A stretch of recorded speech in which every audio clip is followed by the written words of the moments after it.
สบายดีทานสมข้อตอนรับทานสมเข้าสู่ลาวคาฟวิ่งบายเซฟใหญ่ที่มาซ่อนวิธีแกะสลักลายง่ายๆเนาะซึ่งวัตถุดิบของมื้อนี้ก็จะเป็นแทนมักแกงแคนตาลูปบ่เว้าล่าใหญ่ห่างเนาะเราก็มาเริ่มกันเลย เริ่มต้นจากการคีดวงหมุนเนาะโดยปักมีดในมุมที่ตั้งตรงเนาะ90องศาปาดให้กลม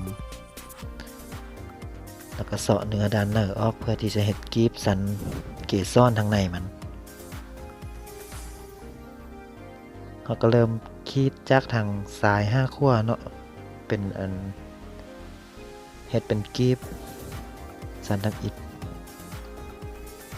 แล้วก็เสาะเนื้อด้านทางในออกลบเหลี่ยมลบเศษส่วนเกินออกแล้วก็ให้มันเรียบแล้วก็แกะสันต่อไปเนาะ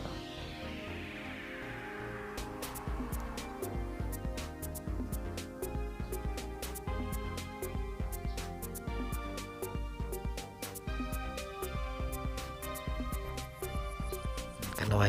ลงแกะจนบ่ให้บ่ให้มีสิ้นส่วนที่มันเหลืออยู่เลยแกะจนหมดเลยมันจะได้หน้าตาออกมาเป็นแบบนี้เนาะก็เสาะเหลี่ยมหน่อยนึงก็เริ่มคีบทางนอกมันสันน้ำอิฐสับวางกับเกสรสันในมัน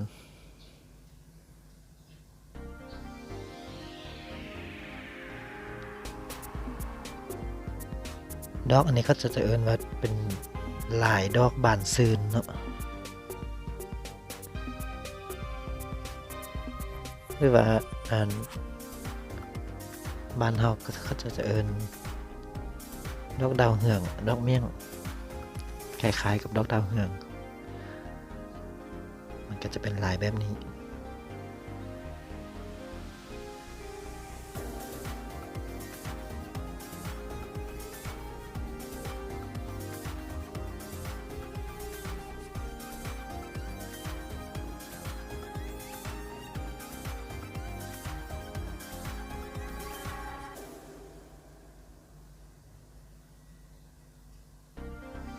มันค่อนข้างจะแกะยากนิดนึงเนาะเพราะว่ามันเป็นกิฟที่ว่าน้อยๆแล้วมันก็ใช้เวลา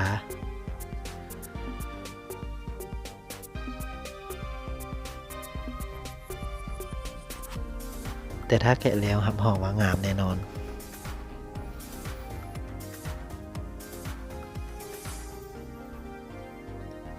แกะในนาทีนี้นี่มันบ่แม่นหมายความว่า ลามกยังเด้อ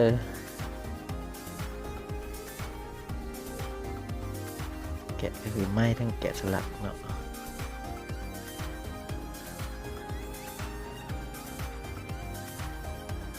จังหน่อยว่าเฮาเว้าบ่ม่วนเลยนี่เฮาก็แกะไปเรื่อยๆจนเต็มหน่วยเลย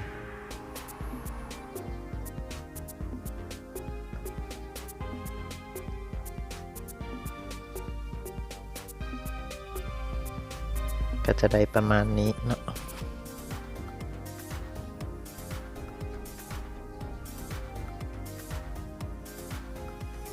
เบิ่งผ่านๆก็คือว่างามก็ถือว่างามแต่คันเอารายละเอียดก็บ่ค่อยปานใดมีดเฮาก็บ่ค่อยเข้าปานใดเนาะมือก็บ่แม่นเด้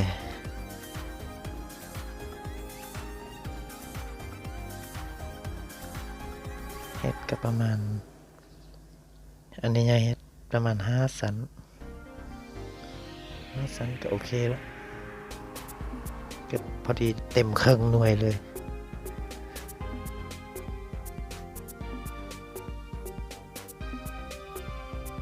ก็เริ่มเฮ็ดเบอร์เป็นลายยักษ์เนาะ ก็มีประมาณนี้แหละ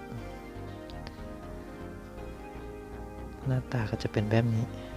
ได้ก็มักก็กดติดตาม กดไลค์ กดแชร์ กดกระดิ่ง ติ๊งติ๊งติ๊งติ๊งแจ้งเตือนให้เลยเด้อ ขอบใจ บ๊ายบาย